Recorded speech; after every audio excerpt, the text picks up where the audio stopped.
Assalamualaikum warahmatullahi wabarakatuh. Ketemu lagi dengan Bagus Maulana SKM dalam video tutorial perawatan luka modern.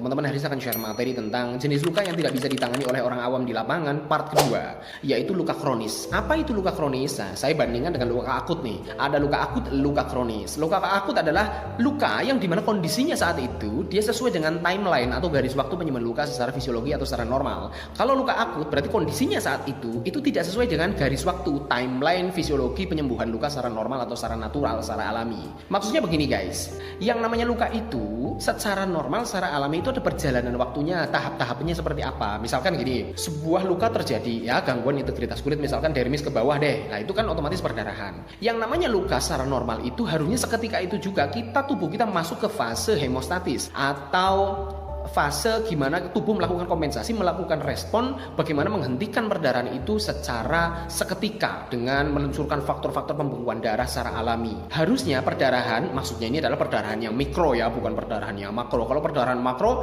ya pasti misalkan sebuah nadi terputus ya itu pasti ngocor terus, harus dilakukan tindakan-tindakan tambahan, tidak hanya secara natural dia akan mampet dengan sendirinya, tidak seperti itu. Yang dimaksud ini adalah perdarahan yang mikro. Harusnya perdarahan mikro itu akan sukses dengan sendirinya, akan mampet dengan sendirinya.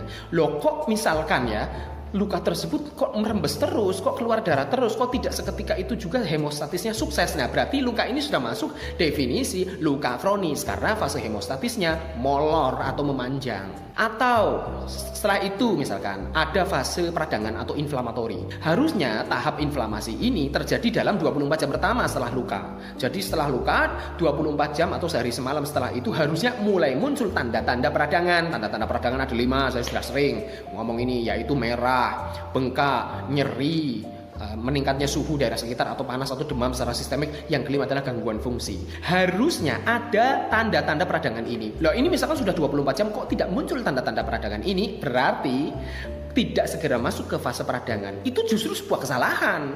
Secara normal harusnya masuk ke fase peradangan. Luka memang harus meradang dulu, Mas.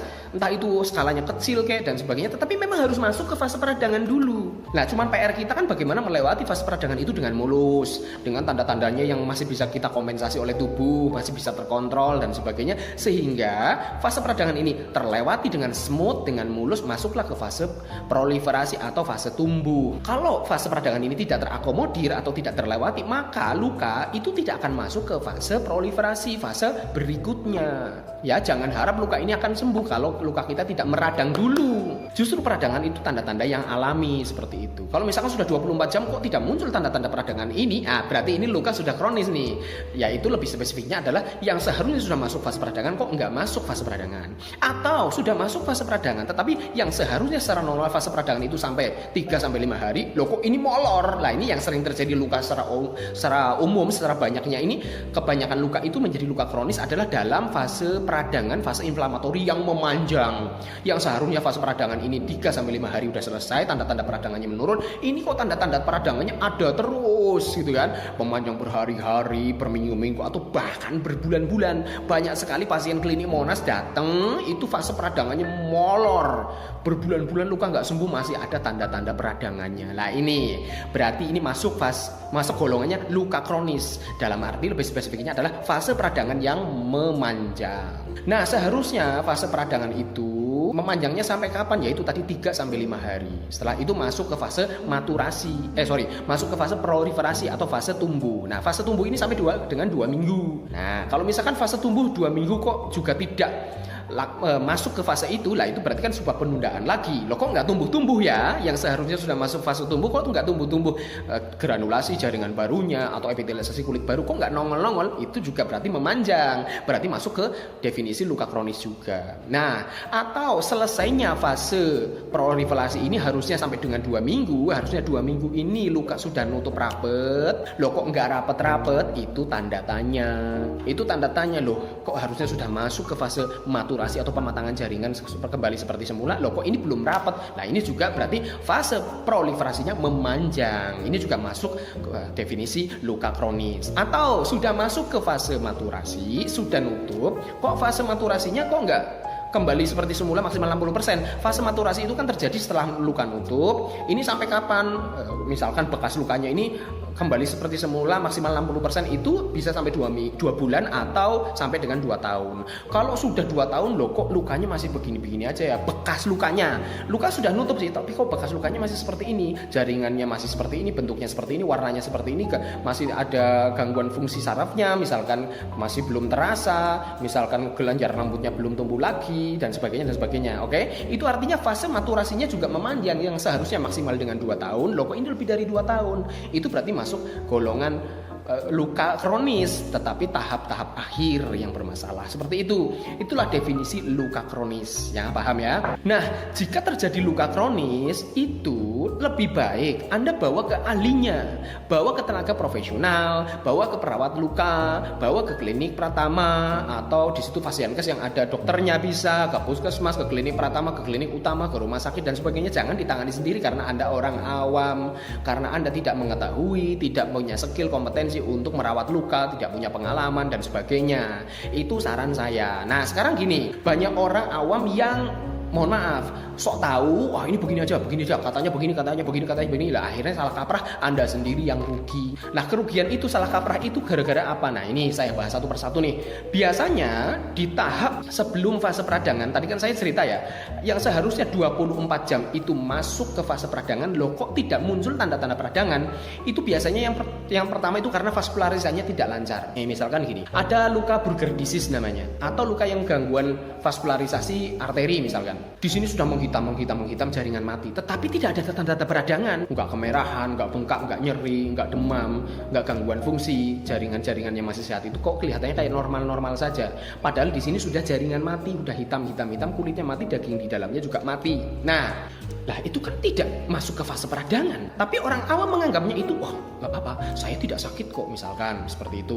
Atau saya tidak demam kok, saya tidak merah kok, gak apa-apa kok, aman kok, dan sebagainya. Nah, ini secara subjektif Anda mengatakan aman, padahal ini seharusnya masuk ke fase peradangan, loh kok tidak meradang, jaringan mati malah didiamkan di situ saja, seperti itu. Ini terjadi karena apa? Karena aliran darahnya buruk, vaskularisasinya buruk, sehingga harusnya masuk ke fase peradangan, di mana darah itu akan mengangkut agen-agen untuk mengakomodir proses peradangan, tapi ini tidak terjadi, sehingga tidak masuk ke fase peradangan atau fase inflamatori. Nah, segitu-segitu terus. Nah, kalau sudah segitu-segitu terus nggak masuk fase peradangan, jangan harap ini akan masuk ke fase proliferasi, fase tumbuh dan maturasi, pematangan jaringan, malah semakin tertunda lagi, terdelay lagi, wong peradangan aja belum, apalagi mau tumbuh, apalagi mau pematangan jaringan, ya kan? Nah, itu yang pertama, biasanya karena vaskularisasinya jelek. Terus yang kedua, mungkin bisa jadi karena apa? Jaringannya terdevitalisasi.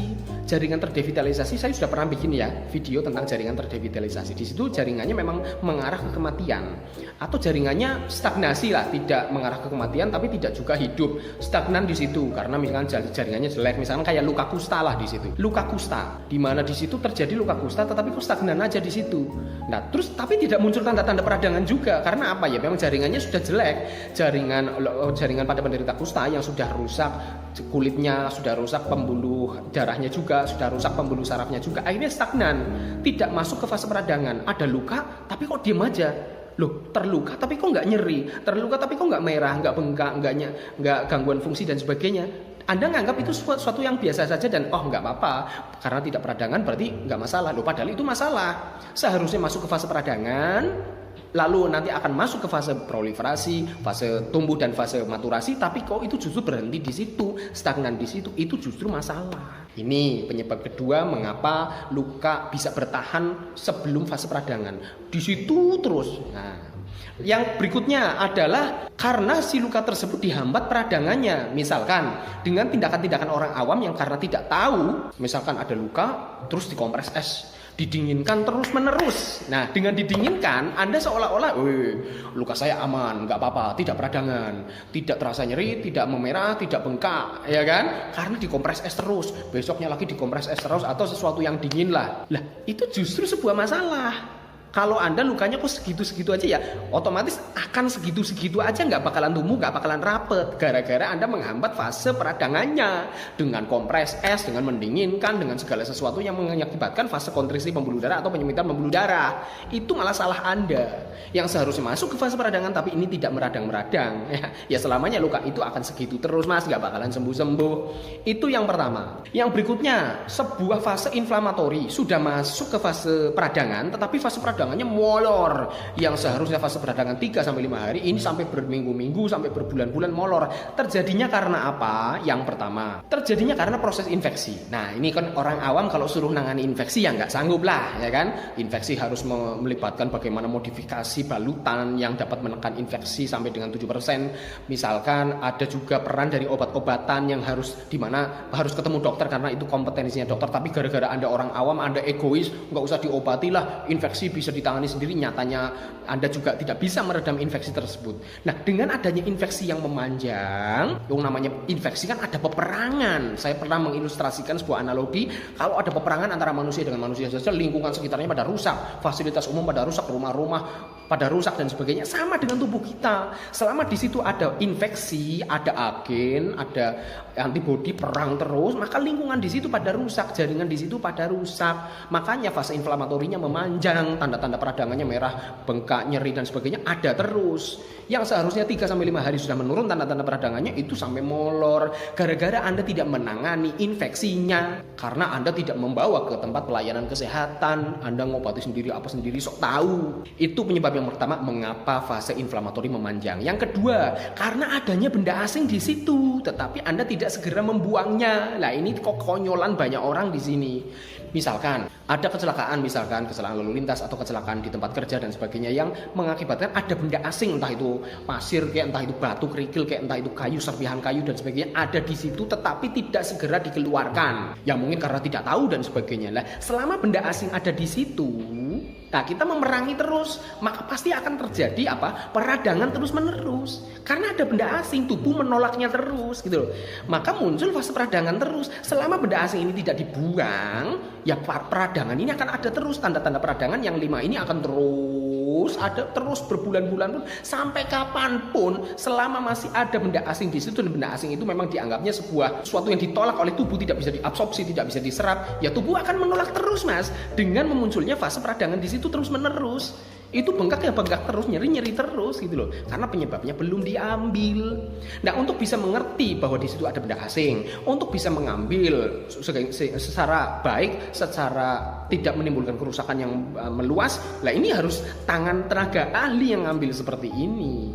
Ya harusnya dibawa ke tempat pelayanan kesehatan. Tapi karena Anda orang awam dan sok tahu, Anda membiarkannya saja seperti itu, Anda tidak sadar bahwa di situ ada benda-benda yang lain, benda asing, benda kotor dan sebagainya, ya sudah peradangannya akan molor, Mas, sampai kapanpun. Gitu. Yang berikutnya, kenapa sih sebuah fase inflamatori ini bisa memanjang berhari-hari, berminggu-minggu, berbulan-bulan? Gara-gara penyakit penyertanya, penyakit penyulinnya, Anda tidak menangani penyakit penyulinnya tersebut. Misalkan nih, ada kencing manis, terjadi luka. Kenapa ya luka ini nggak sembuh-sembuh? Ya kencing manisnya gimana? Kalau kadar gulanya juga tinggi terus, atau misalkan ada penyakit penyulit, yaitu penyakit kesulitan pelancaran pembuluh darah, atau faktor-faktor penyembuhnya, atau penyakit-penyakit yang lain, misalkan growth faktornya dan sebagainya, ya otomatis ini peradangannya tidak terakomodir dengan baik. Misalkan ada penyakit autoimun dan sebagainya. Lah ini peradangan kan harusnya terakomodir, harusnya terlewati dengan smooth. Tetapi gara-gara Anda punya penyakit penyerta, dan penyakit penyertanya ini harusnya diobati oleh dokter, oleh multiprofesi, harusnya minum obat medis, tetapi Anda kok sok tahu, Anda malah ngobati sendiri apa sendiri dengan keilmuan Anda yang benar-benar terbatas, skill Anda yang benar-benar terbatas. Penyakit penyertanya tidak terkendali, otomatis ini peradangannya akan terus memanjang, Mas.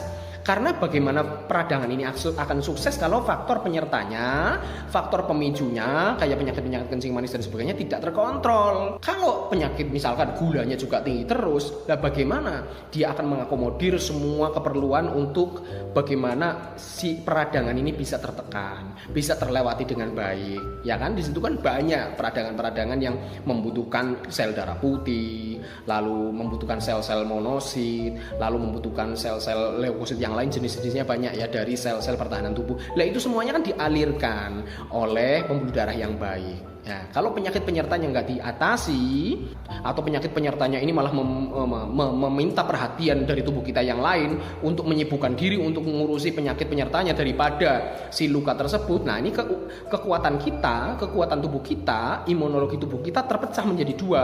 Yang satu ngurusi penyakit kronisnya, penyakit penyertanya, yang satu akhirnya terabaikan juga. Tidak semua masalah dalam tubuh kita dapat terselesaikan secara bersamaan seperti itu.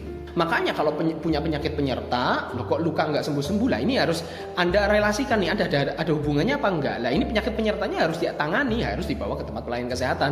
Anda sebagai orang awam tidak bisa menangani penyakit penyertanya tersebut gitu. Itu penyebab mengapa sih fase peradangan bisa molor. Nah, yang ketiga yang juga sering terjadi di lapangan adalah fase maturasi atau pematangan jaringan yang molor. Yang tadi saya katakan harusnya sampai dengan 2 bulan sampai dengan 2 tahun, harusnya fase maturasi itu bisa kembali seperti semula maksimal dengan prosentase 60%, tetapi kok ini tertahan misalkan ya, kok rambutnya belum tumbuh, kok warna kulitnya masih beda jauh, masih kontras dengan yang kulit normalnya ya kan, kok bekas luka ini kok masih jelek bentuknya, jaringan parutnya masih terlihat kasar, kok misalkan jaringan sebum atau jaringan keringatnya juga belum berfungsi dan sebagainya, pematangan jaringannya belum sempurna. Ini karena apa? Molornya karena apa? Yang pertama nutrisi. Nah, ini biasanya karena nutrisi, terutama vitamin dan mineral. Kalau fase penyembuhan, fase pematangan jaringan maturasi ini biasanya membutuhkan mineral yang lebih banyak, vitamin C, mineral-mineral yang lain, zinc dan sebagainya.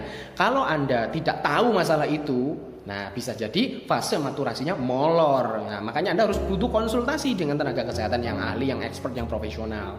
Yang berikutnya yang mengakibatkan fase maturasi ini bisa molor adalah karena apa? Vaskularisasi juga. Vaskularisasi ini bermasalah juga nih kalau dalam masalah fase maturasi atau pematangan jaringan. Pembuluh darah yang tidak lancar, sering ada istilahnya frozen wound atau luka yang beku, yang mandek, yang tidak mau kembali seperti semula. Nutup sih nutup, tetapi kok gitu-gitu aja ya bentuknya.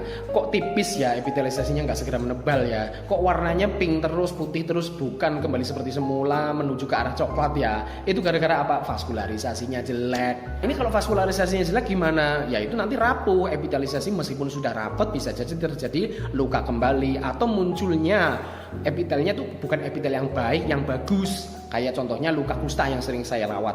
Itu mudah memunculkan epitel baru, tetapi ternyata yang muncul adalah epitel yang tidak sehat, yang begitu dikorek pakai kuku aja langsung luka kembali. Ya, ini vaskularisasi yang buruk mengakibatkan maturasi itu tidak sempurna.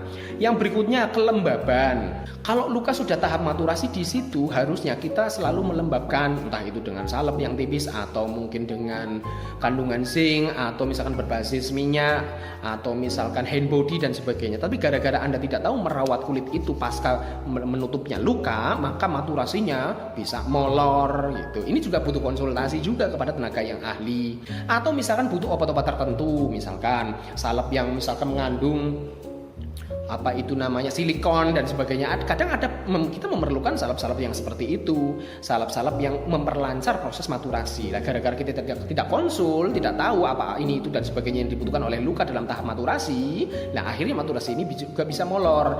Atau permasalahan-permasalahan growth factor atau faktor pertumbuhan. Nah, kita tidak tahu kan karena itu nggak kelihatan secara empiris, secara mata. Nah, siapa tahu kita memiliki permasalahan growth factor lah. Kira-kira gimana nih? Apakah growth factor ini bisa ditangani? Nah, ini juga butuh konsultasi dengan tenaga yang ahli, apakah dengan perlakuan khusus, apakah misalkan dengan mengambil growth factor dari bagian tubuh lain atau memicunya dengan obat-obatan tertentu dan sebagainya ya, apakah menggunakan platelet rich plasma dan sebagainya. Itu mengenai growth factor yang perlu modifikasi dari tangan ahlinya, bukan Anda sebagai orang awam.